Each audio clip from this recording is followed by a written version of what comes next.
चंदा जइहा बिरन के देशवा कहिया हमरो संदेशवा ना।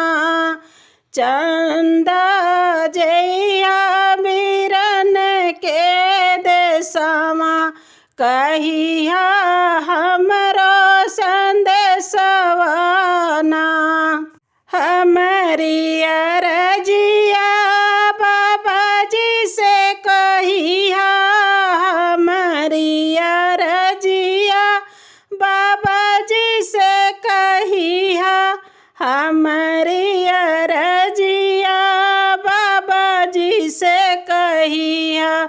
सावन में रोवे बिटियावा ना।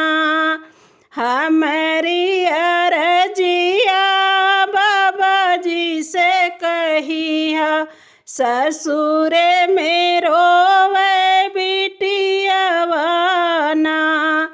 चंदा जइहा बिरन के देशवा कहिया हमरो संदेशवा ना।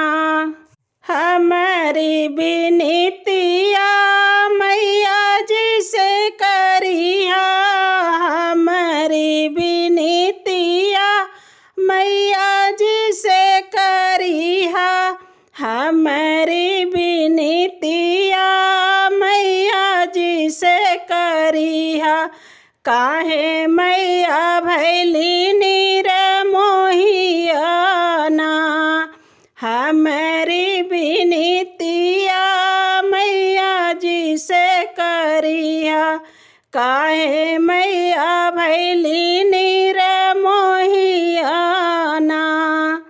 चंदा जइहा बिरन के देशवा कहिया हमरो संदेशवा ना।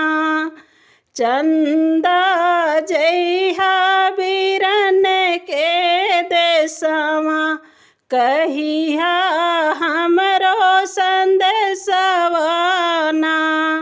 हमरो संदेशवा बिरन जी से कहिया, हमरो संदेशवा बिरन जी से कहिया, हमरो संदेशवा बिरन जी से कहिया।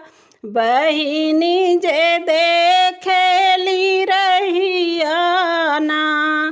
हमरो संदेशवा बिरन जी से कहिया, बहिनी जे देखेली रहिया ना। चंदा जइहा बिरन के देशवा कहिया हम